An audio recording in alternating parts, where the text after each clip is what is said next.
Uy, si Mang, ba't ang dami naman yata ng dadalhin mo? Di mo palang dalhin lahat yan. Ano ka ba naman, Kuring? Di ba night swimming yon? Siyempre, dadala ko yung mga sunblock ko, tsaka yung bikini ko. Pero picturean mo ako dun, Kuring, ha? Para naman makita yung pinagpaguran ko, tsaka yung kaseksihan ko.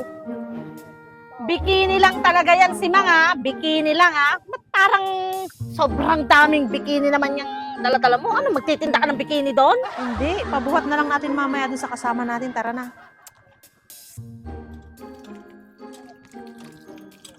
Oh, si Biba, oh. Ba kasama yan? Ay, hindi na, Kuring. Siya pang problemahin natin doon. Alam mo namang walang pera yan.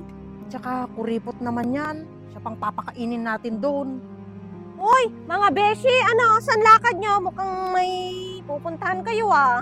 Uy, ikaw naman si Mang, huwag ka naman ganyan sa kanya. Di ka ba pala nasabihan ni si Mang? Magna-night swimming kami. Ay, hindi. At saka wala din kasi akong pera eh. Pero kung ililibre nyo ako, bakit hindi, di ba?